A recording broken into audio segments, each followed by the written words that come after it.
Hello, this is Ralph from Happy Dog Training, and welcome to another episode of Dog Talk. Today we're going to talk about socialization. Socialization with dogs is unfortunately still something that we generally get wrong a lot. And when I say we, I mean pretty much everybody giving advice to dog owners. Because socialization, especially with a young puppy during the first 4 months of their life, can make a huge difference in how the dog will be throughout the rest of their lives.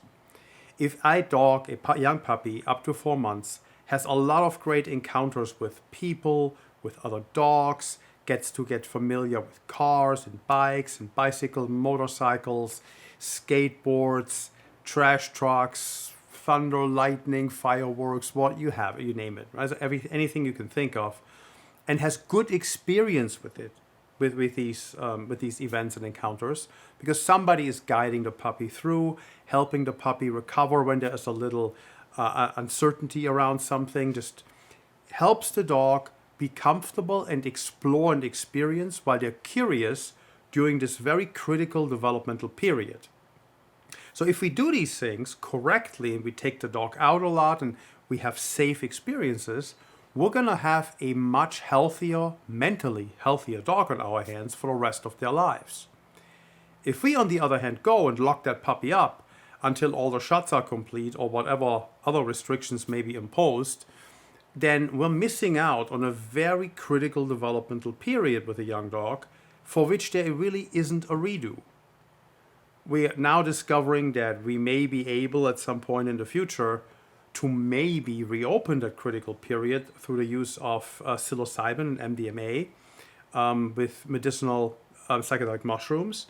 There are some interesting studies and things that also with people and with octopi and with other species have been conducted, and they're very promising.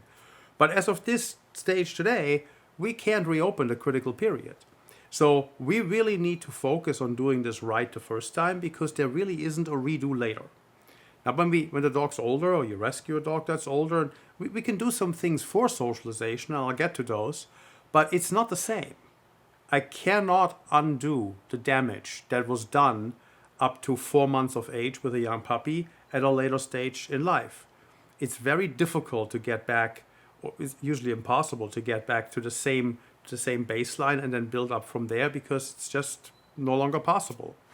Just like with a person, when we learn language, we have a critical period for language learning. It's very easy for us to learn a new language when we're younger. It becomes harder later. And we may never become as fluent as if a child is raised with two different languages at the same time. So you have parents who speak different languages, and they both speak those languages to the baby from early on simultaneously.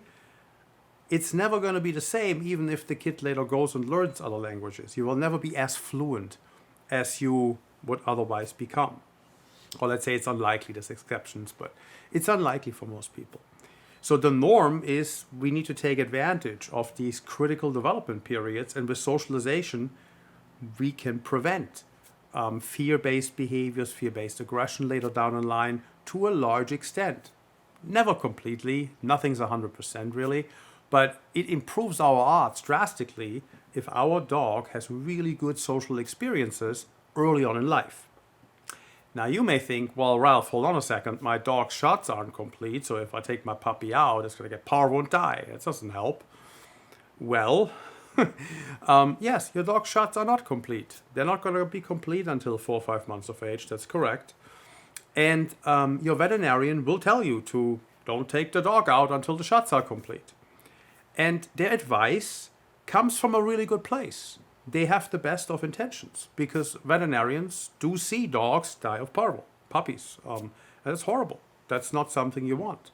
So if you go for full protection mode, just parvo, and just view parvo and distemper and these things in complete isolation, yeah, the right response would be, let's lock the dog up until the dog's vaccinated against parvo. But at what expense? We have to deal with both interests simultaneously, and we have to weigh the risks and benefits and just do them correctly simultaneously.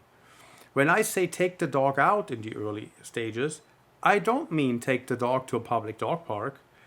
I never mean take the dog to a public dog park, but that's a different conversation. But I don't mean let the dog meet any random dog or let him sniff any peed on tree or pile of poop you find along the way. That's obviously not a good idea. Right? You wouldn't want to do that. But you can take your dog out and take some precautions. You can walk your dog on the sidewalk. You can have your dog meet dogs that you are familiar with. So if you have friends, you have relatives, you have neighbors, you have other family dogs that you know are safe and healthy, your puppy can interact and play with them. Maybe you have a contact with some of the other people who got a puppy from the same litter, and you can get together on puppy play dates. Wonderful thing. These dogs are obviously in the same situation when they're from the same litter, from the same mom. So we have options of doing these socializations in a safe way without avoiding them completely and without exposing our dog to a lot of additional risk. But we shouldn't forfeit them. The socialization at the early stages is super important for puppies' development. It's just one of those things that we absolutely have to do. Just think about what we do with our own children. Do we not take them out in a stroller because they haven't had all their vaccinations? Of course we take them out. You gotta get some fresh air. Put the baby in the stroller and we go down the sidewalk. That doesn't mean that we're gonna let every stranger who comes along and every homeless person touch the dog, touch the baby and interact with the baby freely. Of course not. We don't know where these hens have been. Well, we don't know what diseases they may carry, if they're gonna cough on our child, if they have just touched something dirty and didn't wash their hands or so. No, of course not. We're not gonna let that happen. But we're not going to not take the baby out in a stroller and go through a park or go wherever. Right? So we do these things, and we're doing them in a safe manner. We need to do the same thing with our dogs. We got to take them out and socialize them and have the dog meet a lot of people that we deem safe, a lot of dogs that we consider safe, and experience the world. Experience cars and skateboards and bicycles and all that stuff. Things that dogs may get obsessed and concerned about later. And if your puppy shows reservation during that time towards any of those things, a couple of treats or playing a game or comforting the dog will help them ride through that and feel confident with it and then reapproach it again and be fine. This can be very quickly learned. If there's some hesitation, it doesn't matter that there's some hesitation. If there's a quick recovery and the puppy can try again with our help and guidance and some coaching, that's a beautiful experience that ends well.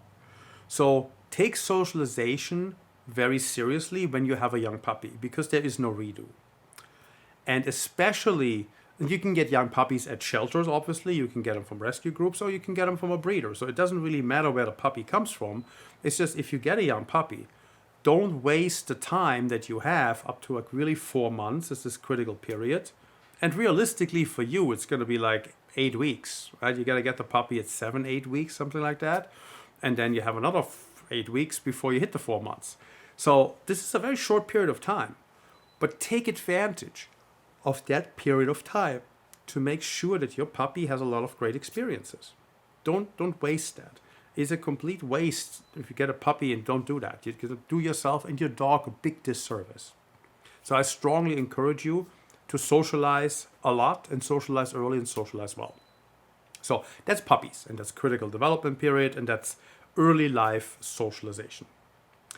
Now, if we have a dog that is super confident, it's a working line puppy, and it's just like, let's say it's a gun dog or hunting dog, right?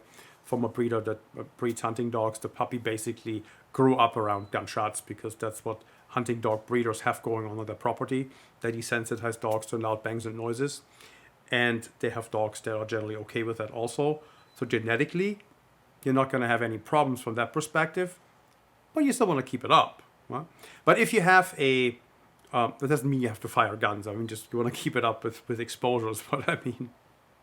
But generally, when you get a puppy that is very confident, or you get a puppy that is not very confident, that maybe has genetic predispositions to insecurity, and that's not breed related, it's just like individual by dog. No matter what the starting point is, exposure will be good for that dog. It's not that you should forfeit it in one case versus the other. You should always do it. You should have your dog experience a lot of things. Now, if my dog is genetically a tough cookie, they're probably going to be fine no matter what you do. That's the upside of having a very high drive, very psychologically strong dog. They're just going to power through most things. They're less likely to develop issues even if you don't do as much. You still should do it, but the downside of maybe forfeiting some of it may not be as dramatic as it is in the other case when the dog is genetically more insecure and needs a lot more help. In that scenario, the exposure will make a bigger difference. It will be a bigger advantage to you. It's an advantage no matter what. It's just advantage to what degree the dog will probably suffer if you don't. Because if somebody is super confident in general, not much phases them. And if you experience these distractions and things later, the dog may still be fine. But it's not a given. So you're always better off erring on the side of more socialization versus less. So more socialization is always better. Now, the other thing is when we get to older dogs, or you rescue a dog that's a little bit older, or you get a puppy that's a little bit older, it's already past those critical periods, don't think that you shouldn't socialize or you shouldn't help your dog build social skills, especially with other dogs. Dogs have to learn how to play properly with other dogs. And that usually is learned best with other puppies in the litter, and then as they grow up together, they learn and learn and learn. But if the puppies are split up at week 7 or 8, they're going to go to separate homes and they no longer have their little mates to play with.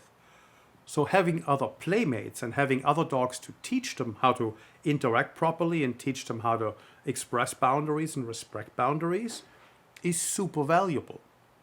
So if you have a dog that is a really good player, a really good social player, and you're adding a puppy to the home, or you have a friend with a really good dog and you're getting a puppy, those are great opportunities of having another dog teach your dog how to be a better player. I have a couple of clients with dogs that are very, very social and excellent at teaching. And when they're here boarding with me, I usually get them involved in puppies and help them teach the puppies how to play properly, teach some limits and boundaries, because those dogs are very good. They're very fair. They don't just go and bite the puppy. They just put them in their place in a very fair and appropriate manner, just like good dogs do. And the puppy learns from that and they become better players and everybody has a good time and nobody has any kind of downsides or injuries. If you have a dog who doesn't do that well and would snap at another dog and put a hole in them, well, then obviously you can't do that. But if you have a very social dog, well, yes, then you can. So a social dog that can help with puppy or with adult dog socialization is worth gold. There's nothing better than that, because they can always do it better than we ever could. It will go so much faster if you have a dog help you that is really good at that. Okay, so now for socialization in general, so let's say we have with like other dogs. Let's talk about that more specifically. The dog's are a little older, and we need to help a dog that has poor social skills because we rescued a dog with poor social skills from the shelter and he's not that good with other dogs. And I'm not saying, like when I say not good, I don't mean he goes into full out attack and wants to kill the other dog. I'm talking he's inappropriate in his play. He's inappropriate in his interactions. He doesn't respect the boundaries of another dog, keeps pushing, keeps mouthing them, keeps humping them, keeps whatever. Doesn't back down when he should, doesn't read social cues well, that kind of thing. So one thing that we do when we get dogs like that is we bring one of our really social dogs out, and the dog will be on a usually 6-foot leash together with a other person. So we'll need multiple people for this, at least 2. And then I take the dog that we're working with, and the dog will also be on a leash, but usually on a long line, 20, 30 feet, something like that. And then we get the dogs in the same area and see how they behave around each other as the first assessment. So we know the good dog won't do anything, but the other dog, does the dog just bark at the dog and then we maybe have another problem to deal with? Or is he just very forceful in his or her approach and just rushes the dog and doesn't take any moment to just like stop for a second there and take inventory of how you should be acting? So we'll just take an inventory at a little bit of a distance, and then we let him get back together, let him get together for the first time. And if the dog we're training acts inappropriately, meaning gets too wild and puts the head over the shoulder blades of the other, or stuff like that, like things that are not that great in dog interactions, we pull them both apart on their leashes, We settle the dog that's learning down, and then we let him go back together.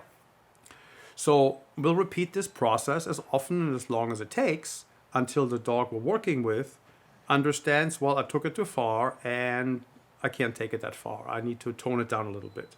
It'll take a couple of repetitions, but it usually doesn't take long, and it doesn't usually more take a session or two to communicate that to a dog and how to interact appropriately with another animal. A dog, not any other animals, not a rabbit per se. Right? So it depends on what the animal is. But we're talking dogs here. So it usually goes pretty quickly if it's done right for the dog to understand you can't do this, you can't do that, it goes too far. And we don't punish anything. We're not penalizing any of the behavior. We simply separate them, slowing the dog down, maybe holding him by the collar, holding him by the leash, and just like, dude, settle. Wait a moment. Just calm down. And then we let him get back together. So there's nothing specific that we do to settle them down. We just hold them for a moment, hold them back, separate them, like settle him, talk to him a little bit. Not that he understands my words, but the calming voice can help, right? And then let them get back together so that it's not that the interaction doesn't end.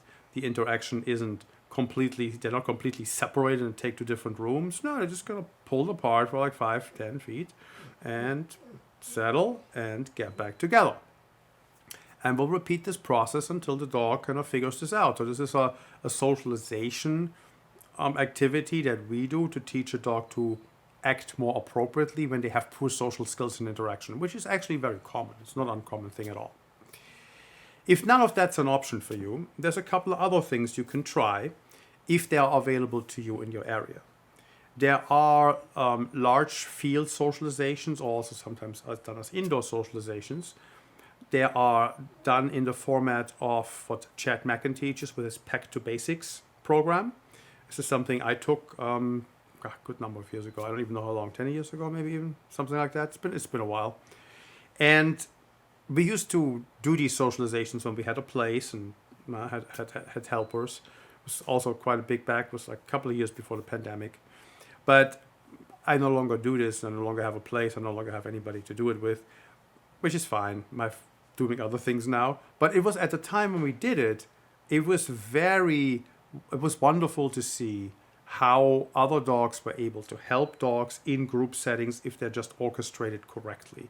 So a proper group socialization is a beautiful thing. So if you're anywhere near where large field socializations are done that are following the model of Dick Russell, or the way Jack Madden teaches that, because that's mirrored of Dick Russell, those are wonderful things to do, but they aren't available everywhere. There's actually not that many. So that's one option if you are somewhere where that's possible. If you have a great daycare somewhere where a trainer or very knowledgeable dog supervisors, let's call them, are supervising the socialization consistently, not just every once in a while glance at the group of dogs, but there is somebody or a couple of people in there that are really supervising all the interactions and know what's okay, what's not, let things play out as long as they're appropriate and only step in if must be, that kind of thing. So if you have a socialization like that going somewhere in an organization or a company, you should bring your dog there. And you can always go and watch these. They should let you see how they do these before you bring your dog there. You should also do an evaluation of your dog to see if your dog's a good fit. But there are good daycare places that provide supervised group socialization with dogs, and they can help. This is also a great thing to do with your dog, regardless of whatever other training you may be doing, because this is just about socialization. So if your dog just needs to build social skills and isn't per se a dog aggressive or something, that's a different situation, but he just needs to build social skills, that's a beautiful place to go. And if your dog is very social, generally, and likes other dogs, but doesn't have good outlets, that's a better option than going to a public dog park, because you never know what walks in the dog park once you're in there. We have a whole podcast episode, an article on dog parks, if you want to listen to that. Why I'm not a big fan of dog parks, and most dog trainers are not. It's not the greatest of places. But so supervised group socialization are usually the best approach to give a dog who is social or needs to learn an outlet. Okay, so that's couple of points on socialization, the importance of public socialization, the importance and the approaches for adult socialization. But do socialize your dog. Now, to close out, I want to acknowledge something, because I didn't always have the view that I shared with you here right now on socialization. When I was a much younger trainer and less experienced, I did believe, like many still do, that a well-socialized dog doesn't interact with the environment and is kind of neutral to the environment. That's still a very common theme.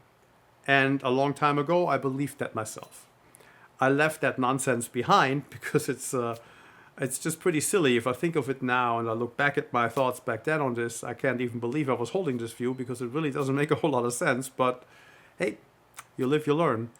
And I've moved on a long time ago. But it is an opinion that's out there that a well-socialized dog is a dog that's neutral to the environment and doesn't interact with the environment and doesn't want to interact with other dogs and people. And that's kind of nonsensical. Now, a well-socialized dog should be able to move through an environment with other dogs and people and not lose his mind. But he should also be able to interact safely with other animals, with other people when the time for that is appropriate. So it's kind of like a balance. A well-socialized person can go to the supermarket without stopping and chatting with everybody they meet along the way, but they can also be in a gathering of people, have a good time talking to everybody. So that's a well-socialized human being. And you would kind of think that in the same way of a dog. A dog can go and move past things, but also can interact appropriately. And it's kind of both part of the same coin. So socialization definitely means to build the skills to interact and interact. It doesn't mean to not interact all the time. So it's important to also understand that. Okay, that's it. I hope you found this interesting, you found it informative, you got something out of it, and I'll see you again next time. Bye.